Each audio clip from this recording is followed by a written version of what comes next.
గ్రంథం 12వ అధ్యాయం. ఆ కాలమందు నీ జనుల పక్షమున నిలుచున్నట్టి మహా అధిపతియగు మిఖాయేలు వచ్చును.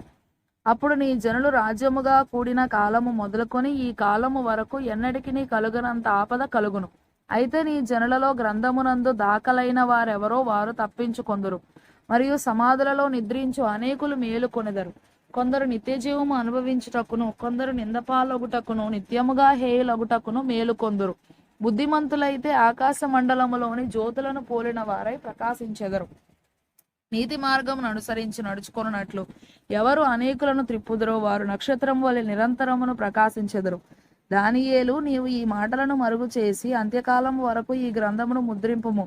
చాలా మంది నలుదిశలలో సంచరించి నందున తెలివి అధికమగును అని నాతో మాటలాడు గబ్రియేలను అతడు చెప్పెను.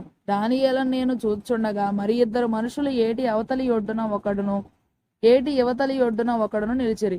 ఆ ఇద్దరిలో ఒకడు నారబట్టలు వేసుకొన్నవాడై ఏటి నీళ్లపైన ఆడుచుండు వాని చూచి ఈ ఆశ్చర్యము ఎప్పుడు సమాప్తమగునని అడుగగా, నారబట్టలు వేసుకొని ఏటిపైన ఆడుచున్న ఆ మనుషుని మాటను నేను వింటిని.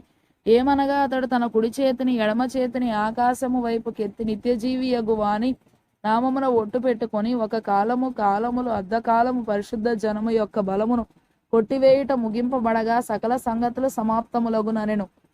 నేను వింటిని గాని గ్రహింపలేకపోతిని. నా ఏలినవాడ, వీటికి అంతమేమని నేను అడగగా అతడు ఈ సంగతులు అంత్యకాలం వరకు మరుగుగా ఉండునట్లు ముద్రింపబడినవి గనుక దానియేలు, నీవు ఊరకుండుమని చెప్పెను. అనేకులు తమ్మును శుద్ధిపరచుకొని ప్రకాశమానులను నిర్మలులను అగుదురు. దుష్టులు దుష్టకార్యములు చేయుదురు గనక ఏ దుష్టుడును ఈ సంగతులను గ్రహింపలేకపోవును గాని బుద్ధిమంతులు గ్రహించెదరు. అనుదిన బలి నిలుపు చేయబడిన కాలము మొదలుకొని నాశనము కలగజేయు హేయమైన దానిని నిలువబెట్టు వరకు 1290 దినములగును. 1335 దినములు తాళుకొని కనిపెట్టుకున్నవాడు ధన్యుడు. నీవు అంత్యము వరకు నిలకడగా ఉండిన ఎడల విశ్రాంతి నొంది కాలాంతమందు నీ వంతులో నిలిచెదవు.